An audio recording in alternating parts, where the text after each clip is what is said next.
जय गुरु जी, शुक्राना गुरु जी, अनंतम अनंतम शुक्राना गुरु जी। गुरु जी की चरणों में कोट कोट प्रणाम और सारी संगत को जय गुरु जी। संगत जी, इस चैनल पर गुरु जी की ब्लेसिंग भरे सत्संग सुनाए जाते हैं। अगर आपको सत्संग शेयर करना है तो गुरु जी के सत्संग चैनल पर लिखकर भेज सकते हैं। हमारा व्हाट्सएप नंबर डिस्क्रिप्शन में दिया गया है, वहाँ पर आप जाकर सत्संग को भेज सकते हैं ताकि आपका भी सत्संग संगत जी के साथ शेयर किया जा सके। जय गुरु जी, शुक्राना गुरु जी, अनंतम अनंतम शुक्राना गुरु जी। संगत जी, गुरु जी आप अपने बच्चों को ब्लेस करते हैं ना, आपका जितना भी शुक्राना करें उतना ही कम है। हर पल का शुक्राना, हर क्षण का शुक्राना। जी कहते हैं ना हमारी लाइफ में कुछ ऐसा टाइम आता है कि हम टूट जाते हैं, लेकिन गुरुजी आके हमें संभाल लेते हैं। गुरुजी हमें अपने साथ जोड़ के हमें हर चीज़ों से फ्री कर देते हैं। संगत जी बहुत प्यारा सत्संग है, बहुत ज़्यादा गुरु जी की ब्लेसिंग है, इसलिए संगत जी सत्संग को पूरा सुनना। एक लाइन भी संगत जी आपको फील होगा कि गुरु जी अपने बच्चों को किस किस तरह से ब्लेस करते हैं। संगत जी आज का जो सत्संग है हमारे साथ वो एक आंटी जी का है। आंटी जी ने हमें लिखकर भेजा है। तो संगत जी बहुत प्यारा सत्संग है, सत्संग को पूरा सुने। संगत जी आइए सत्संग को स्टार्ट करते हैं। और सत्संग को शुरू करने से पहले संगत जी हम गुरु जी का मंत्र जाप करेंगे, फिर हम सत्संग को शुरू करेंगे। ओम नमः शिवाय, शिव जी सदा सहाय। ओम नमः शिवाय, गुरु जी सदा सहाय। एक बार आप भी मेरे साथ गुरु जी का मंत्र जाप कर जरूर बोलें। ओम नमः शिवाय, शिव जी सदा सहाय। ओम नमः शिवाय, गुरु जी सदा सहाय। जय गुरु जी, शुक्राना गुरु जी। संगत जी आंटी जी की जर्नी गुरु जी के साथ किस तरह से स्टार्ट हुई, उससे पहले आंटी जी ने अपनी लाइफ के बारे में कुछ बताया है कि किस तरह से वह गुरु जी के साथ जुड़े, लेकिन उनकी लाइफ में पहले क्या फेस हो रहा था। संगत जी आंटी जी गुरु जी के साथ जर्नी तो बहुत कुछ टाइम पहले ही स्टार्ट हुई है, लेकिन हम पहले आंटी जी को जो पिछली वाली लाइफ थी कि क्या क्या उनकी लाइफ में प्रॉब्लम आई, क्या क्या उनको फेस करना किया, उसके बाद किस तरह से गुरुजी ने उनको ब्लेस किया। आपको ये बात है, बात 2016 की है। आंटी जी अपने घर में एक लड़की थी, मतलब अपने माँ बाप की इकलौती बेटी है। संगत जी आंटी जी ने अपनी लाइफ में कभी किसी चीज़ की कोई कमी नहीं देखी। संगत जी आंटी जी के पास वो सब कुछ था जो हम कह सकते हैं एक नॉर्मल इंसान के पास होना चाहिए। हम ऐसा भी नहीं कह सकते हैं कि बहुत लग्जरी लाइफ थी, लेकिन ऐसा था कि हर एक ज़रूरत पूरी होती थी, किसी चीज़ की कोई कमी नहीं थी। संगत जी सब कुछ सही चल रहा था। इसके बाद संगत जी क्या होता है 2019 में के एंड में जाकर आंटी जी की शादी हो जाती है। संगत जी आंटी जी की जो शादी होती है, संगत जी आंटी जी के किसी रिश्तेदार के थ्रू आंटी जी की शादी होती है। वो लड़के वाले को कुछ ज़्यादा अच्छे से नहीं जानते, लेकिन उनकी जो ताई जी हैं उनका रिश्ता करवाते हैं। और वो कहते हैं ना कि लड़के वाले बहुत अच्छे हैं, उनके मम्मी पापा की पूरी तसल्ली दिलाई जाती है। वो संगत उसके बाद 2019 के एंड में आंटी जी की शादी हो जाती है।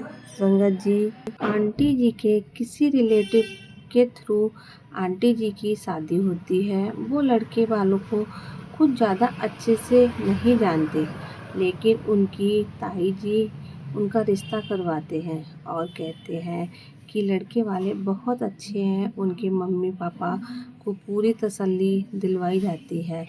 तो संगत जी उसके बाद 2019 के एंड में आंटी जी की शादी हो जाती है। संगत जी जब आंटी जी शादी करके उनके घर जाते हैं संगत जी, आंटी जी का जो मायका है वो आंटी जी के सब कुछ वैसे देखा, क्योंकि संगत जी अकेले अकेले लड़की थी।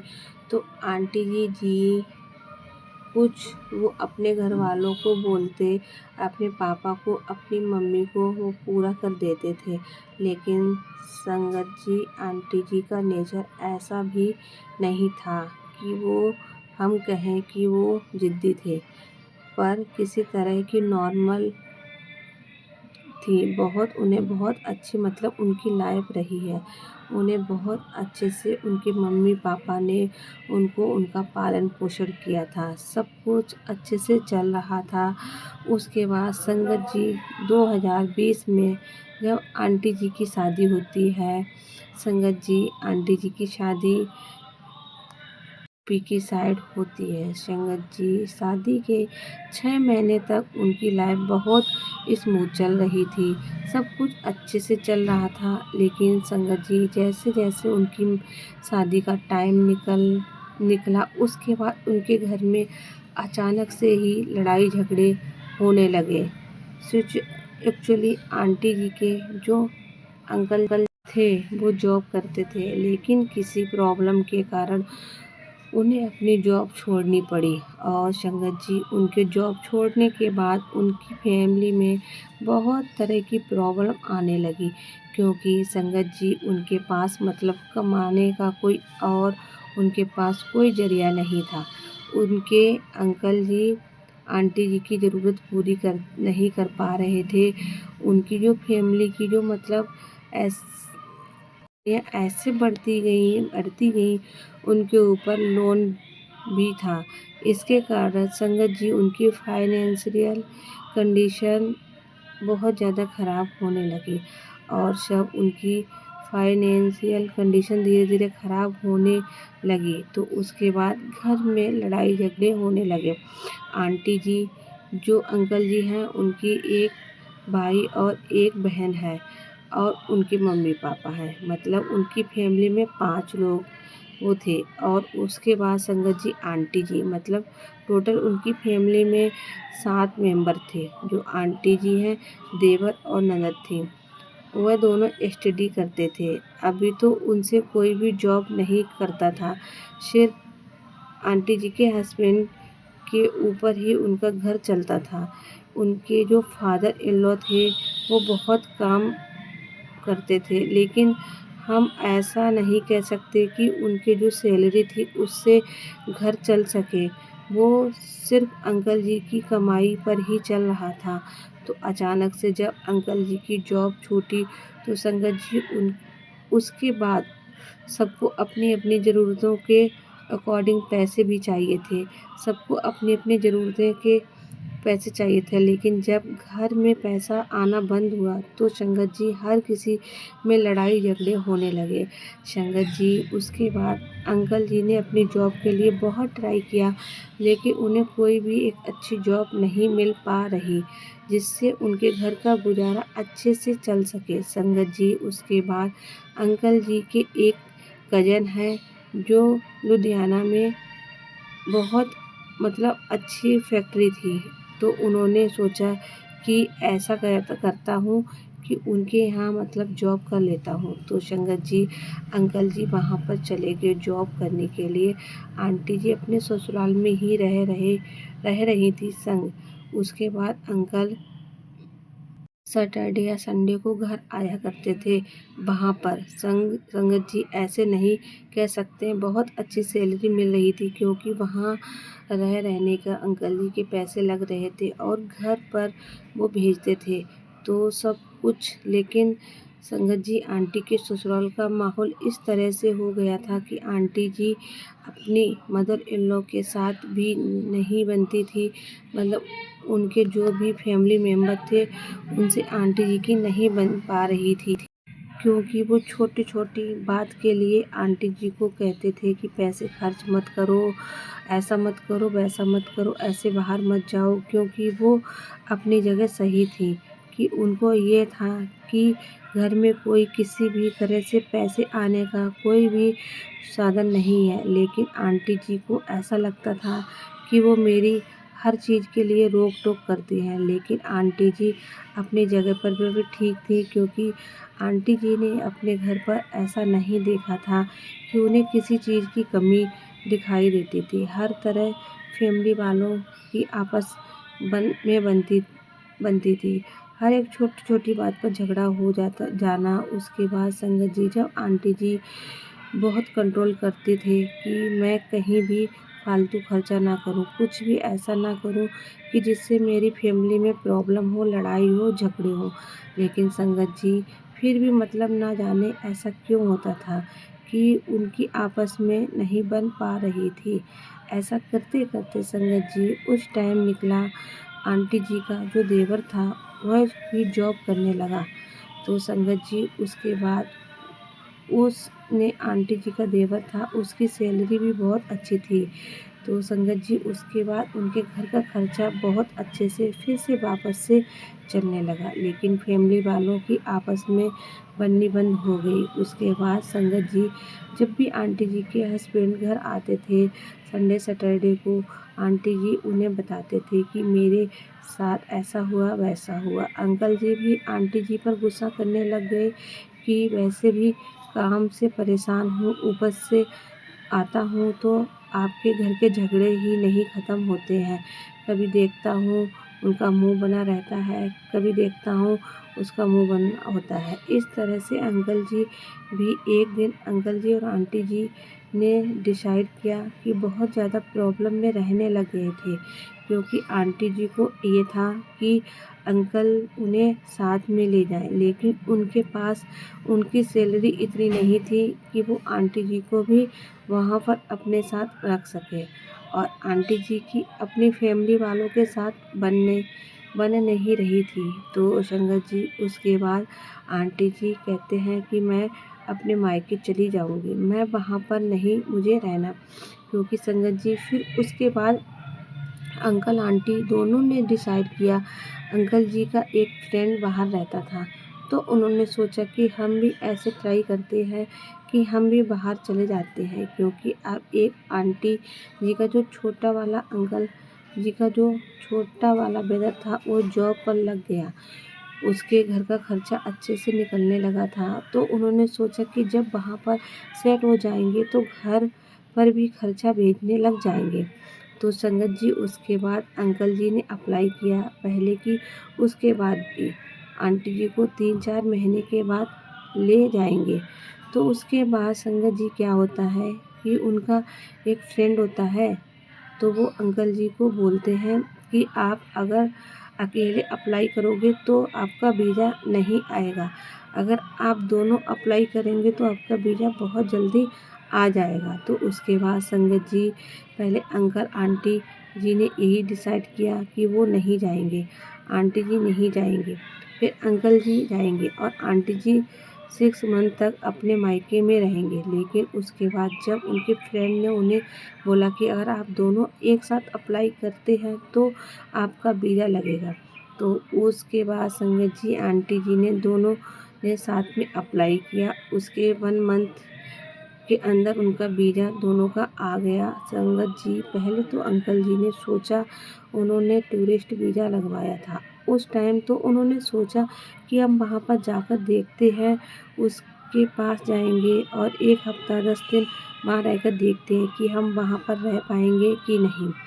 फिर वो अपने फ्रेंड के साथ बात करते हैं, तो उन्होंने भी बोला कि आप एक बार आकर देख लो, अगर आपको लगता है तो फिर मैं आपका वीज़ा वर्क परमिट में कन्वर्ट करवा दूंगा। तो संगत जी ऐसा ही उनके साथ हुआ, वो वहाँ पर जाते हैं और 1 हफ्ता 10 दिन वहाँ रहते हैं। तो अंकल जी वो देखते हैं कि वहाँ पर कैसा माहौल है और वहाँ पर सेटल हो पाएंगे कि नहीं, इतनी कमाई हो पाएगी वहाँ पर रह सकें और घर वालों का भी खर्चा दे सकें।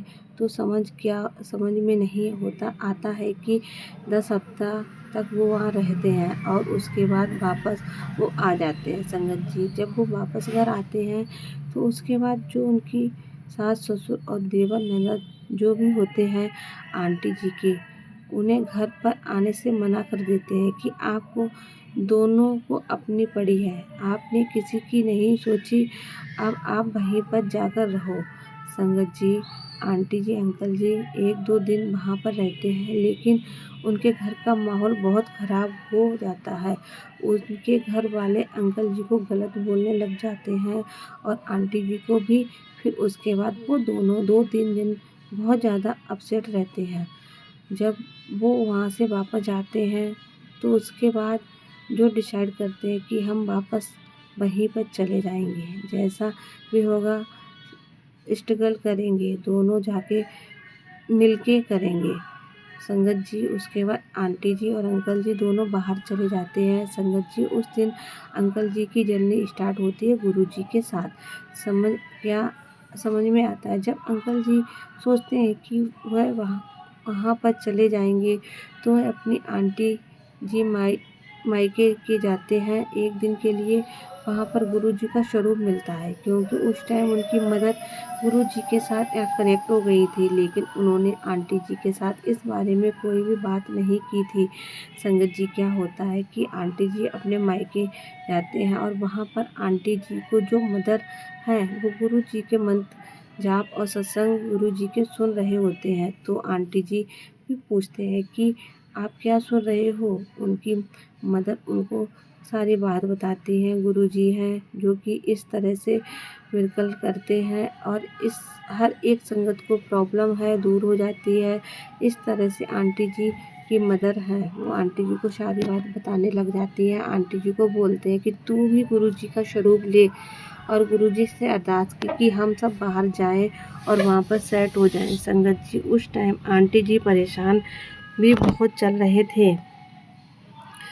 पता नहीं वहाँ जाके क्या होगा, हमारा सेट हो पाएंगे कि नहीं। आंटी जी के मन में संगत जी उस टाइम बहुत परेशानियाँ होती हैं। इधर से उनकी जो फैमिली है, उनका जो ससुराल था, उनसे एक भी मेंबर उनके साथ सही से बात नहीं कर रहा था। उनकी फैमिली वालों के साथ लड़ाई होने लग जाती थी। तो आंटी जी एक तरफ अपने ससुराल वालों की टेंशन में थी, एक तरफ से उन्हें ये टेंशन थी कि अगर हम दोनों चले जाएंगे, अगर हम सेट नहीं हुए वहाँ आके तो हम क्या करेंगे, यहाँ क्या होगा। आंटी जी के मन में बहुत सवाल थे और बहुत उलझन थी। तो संगत जी, उसके बाद क्या होता है, आंटी जी की मदर आंटी जी को गुरु जी का स्वरूप देते हैं और आंटी जी को भी बताते हैं कि ये गुरु जी का मंत्र जाप है, सुबह शाम ये किया करो और गुरु जी के सत्संग है आप ये सुना करो और भजन है ये सुना करो, गुरुवाणी सुना करो। उनकी मदर उन्हें बताते हैं कि आप इस तरह से गुरु जी के साथ कनेक्ट होने लग जाओ। संगत जी, वो पहला दिन था जब आंटी जी ने गुरु जी का स्वरूप मिला। हम कह सकते हैं कि गुरु जी ने आंटी जी का हाथ उसी दिन पकड़ लिया जब वो संगत जी उनके 2 दिन के बाद आंटी और परमानेंट बाहर चले जाते हैं। संगत जी, वहाँ जाके उन्हें बहुत सारी प्रॉब्लम को फेस करना पड़ता है। संगत जी, क्या होता है कि आंटी जी का जो फ्रेंड होता है, अंकल जी का जो फ्रेंड होता है, वो पहले से ही बाहर रह रहा होता है। उसके पास आंटी जी और अंकल जी जाते हैं। संगत जी, पहले तो वो 2-3 दिन आंटी जी को अपने साथ रखते हैं। उसके बाद पता नहीं उन्हें अचानक से क्या हो जाता है, क्योंकि पहले जब वो उनके पास घूमने के लिए जाते हैं ना, तब संगत जी बहुत अच्छे से रखते हैं। अंकल आंटी जी ने होटल करवाए होते हैं तो वहाँ पर रहते हैं, लेकिन घुमाने के लिए उनका फ्रेंड उन्हें घुमा के लाता था। बहुत अच्छे सब कुछ चल रहा था, लेकिन जब अंकल आंटी जी उन्हें ये कहे कि हम परमानेंट आपके पास आ जाते हैं, तो संगत जी उसके बिहेवियर में एकदम से चेंज आ जाता है, क्योंकि उन्हें ये होता है कि वो 1 हफ्ता यहाँ पर रह के गई हैं और उन्होंने उनको इस तरह से नॉलेज नहीं दी है कि उनको यहाँ पर काम इस तरह से मिल जाएगा। तो उन्होंने ना मतलब इस बात को इस तरह से लिया है कि चले जाएंगे, वापस नहीं आएंगे। लेकिन जब अंकल आंटी जी के घर का माहौल ऐसा होता है, अंकल आंटी जी ने फाइनल डिसाइड किया कि वो वहीं पर चले जाएं। लेकिन अंकल जी का फ्रेंड होता है, उसके पास वो जाते हैं। संगत जी, क्या होता है कि वो 1-2 दिन बाद अंकल आंटी के साथ बहुत अच्छे से बिहेव करता है, लेकिन उसके बाद अंकल आंटी से बोलता है कि आप मेरे वीजे को वर्क परमिट में कन्वर्ट करवा दो। तो संगत जी वो ना 1-2 दिन के ऊपर टालने लग जाता है कि मैं कल पता करके आपको बताता हूँ, मैं आपको पूछ के बताऊँगा। इस तरह वो बातें हैं, उनको ध्यान नहीं दे रहे हैं संगत जी। उसके बाद 2-3 दिन निकल जाते हैं, लेकिन अंकल आंटी को फील होता है कि किस तरह से हम पहले आए थे और जैसे उसके साथ बिहेव किया था वैसा बिल्कुल भी अब नहीं कर रहा है। तो अंकल जी को बहुत अजीब लगा, क्योंकि संगत जी आज के टाइम में कोई किसी की तरक्की करता हुआ नहीं देख सकता। उसके मन में क्या था वो ही सिर्फ गुरुजी जानते हैं। लेकिन अंकल आंटी जी को जो फील हो रहा था वह ये हो रहा था कि वो नहीं चाह रहे थे कि अंकल आंटी जी यहाँ पर सेट हों। उसके बाद संगत जी अंकल जी ने खुद ही पता किया कि किस तरह से यहाँ पर हम कन्वर्ट करवा सकते हैं, क्या क्या फॉर्म उसके लिए चाहिए, किस तरह से अंकल जी को जॉब मिल जाती है।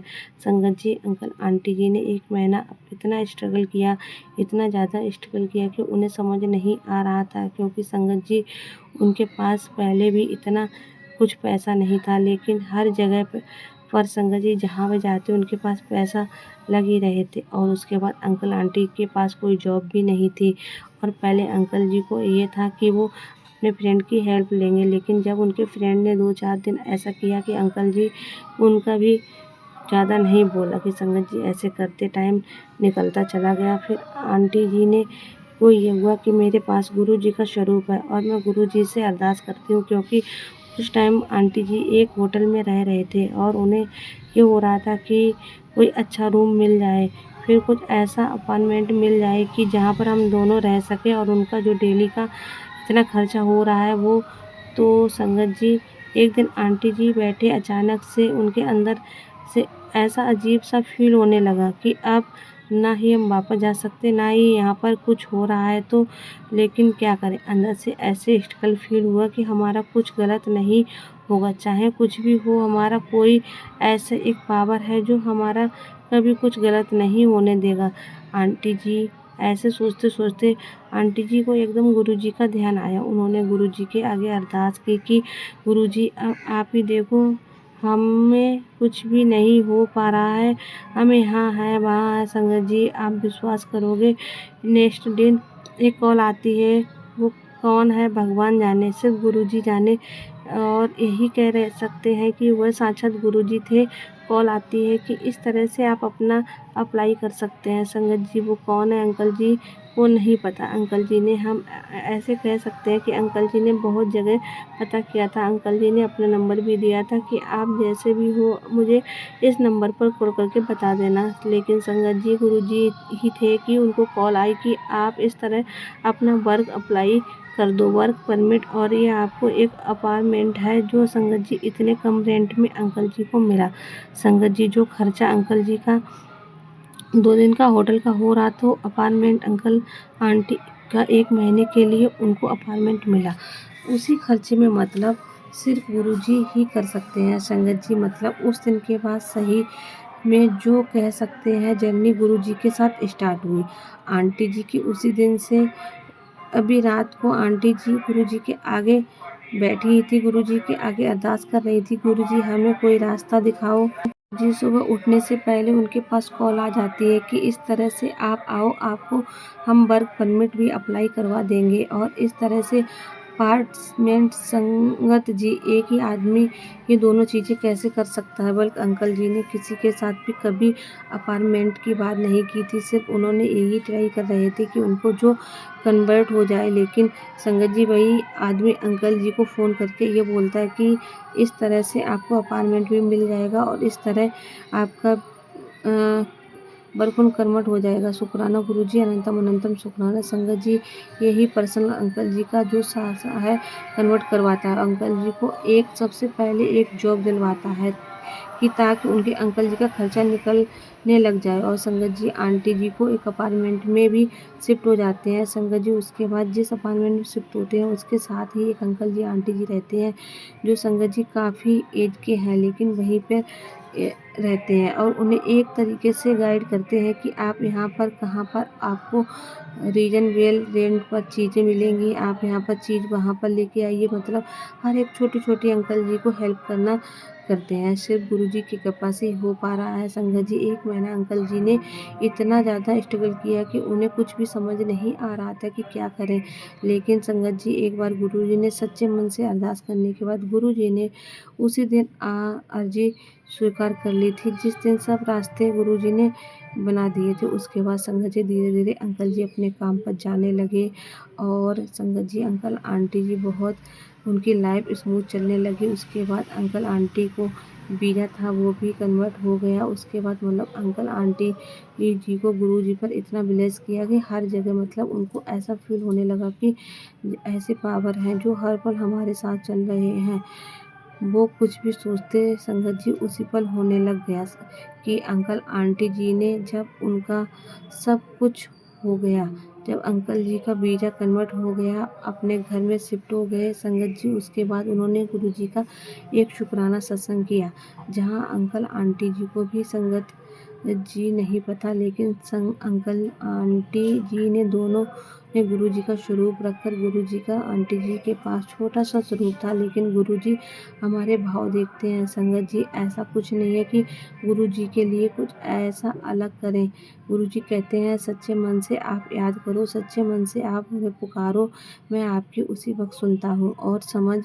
गुरुजी सिर्फ हमारे भाव देखते हैं, हमारा मन देखते हैं।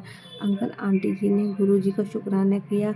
उस दिन गुरुजी ने अपनी प्रेजेंट फील करवाई, उन्हें प्रेगनेंस आई गुरुजी के बटरफ्लाई के रूम में, वहाँ गुरुजी के दर्शन हुए। शुक्राना गुरुजी, अनंतम अनंतम शुक्राना गुरुजी। संगत जी उसके बाद सब कुछ सही चल रहा था। उसके बाद संगत जी 6 मंथ के बाद अंकल जी ने ऐसा सोचा कि अब यहाँ पर अब सेट होने लग जाएंगे। अब वो अपने एक घर को भी बाय कर लेंगे ताकि यहाँ पर वो रेंट और अब खर्चा ना देना पड़े। लेकिन संगत जी वहाँ के रूल हैं, अगर आपको वहाँ की पीआर नहीं है तो आप घर बाय नहीं कर सकते हैं संगत जी। इसलिए अंकल आंटी जी अपना घर तो बाय नहीं कर पाए, लेकिन उन्होंने एक बहुत अच्छा अपार्टमेंट अपना रेंट पर ले लिया। समझ लो पहले वाला अपार्टमेंट था उससे एक छोटा सा रूम था, लेकिन उसके लिए वही सही था। लेकिन फिर भी उनको ये था कि उनके सिर्फ उनकी जैसे मार्केट काफ़ी दूर पड़ती थी। उनके साथ में अंकल आंटी जो रहते थे मतलब वो कपल रहा करते थे। उन्होंने उनको गाइड किया कि यहाँ पर आप लोग ले सकते हैं, आपको बहुत अच्छा मिल जाएगा। लेकिन वो नहीं चाहते थे कि अंकल आंटी जी वहाँ से जाएं। लेकिन संगत जी बहुत कम लोग होते हैं जो कहते हैं अगर आपकी तरक्की हो रही है तो आपको ज़रूर अच्छा लगेगा। अंकल आंटी जी ने भी अंकल जी को ब्लेस किया। उन्होंने उनका अपना बेटा भी बना कर रखा, बहुत ब्लेस दिया। उन्होंने जब घर शिफ्ट किया उन्होंने उनको बहुत ब्लेस दिया और भगवान से उनका अपना भी घर दे, ये तरक्की करो। लेकिन संगत जी वही अंकल जी का जो फ्रेंड उनकी उम्मीद अंकल जी दोनों गए थे और उन्होंने एक बार भी नहीं पूछा कि आपका क्या हुआ, आप सेट हुए कि नहीं। कोई ज़रूरत नहीं है संगत जी, आज का टाइम ऐसा है कोई किसी का तरक्की नहीं देख सकता है। हर कोई यही चाहता है कि कैसे ना कैसे इसको गिराया जाए। कोई यही नहीं चाहता कि इसका हाथ पकड़ के कोई उठाए, इनकी हेल्प की जाए संगत जी। ऐसा ही अंकल जी के साथ हुआ, लेकिन गुरुजी ने अंकल आंटी का हाथ नहीं छोड़ा संगत जी। सच में कहते हैं ना गुरुजी को अगर स्वरूप हमारे पास है तो साक्षात गुरुजी हैं संगत जी। अगर हमारी लाइफ में कुछ ऐसा टाइम आता है कि हमें लगता है कि उसके आगे कुछ भी नहीं है, तो संगत जी गुरुजी किस तरह से हमें वहाँ से उठा के उस प्रॉब्लम से बाहर निकाल देते हैं, रास्ता दिखा देते हैं।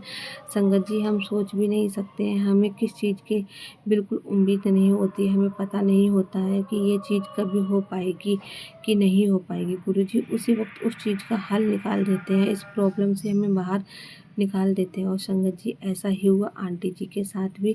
उन्होंने अपनी लाइफ में बहुत प्रॉब्लम देखी। अपनी शादी के बाद उन्होंने गुरुजी के आंटी जी का हाथ पकड़ा हुआ था, तो किस किस तरह से उन्हें हर एक रास्ता दिखाया। और संगत जी के बाद बेबी गर्ल हुई, उसके बाद संगत जी आंटी जी को एक बेबी बॉय भी हुआ। आंटी जी के एक पास बेटा है और एक बेटी है। संगत जी गुरुजी ने दोनों को बहुत ब्लेस किया। आप सब गुरुजी की ऐसी ही कृपा अंकल जी और आंटी और उनके पूरे परिवार पर बनी रहे। गुरुजी इसी तरह से अंकल जी आंटी जी का साथ देते रहे।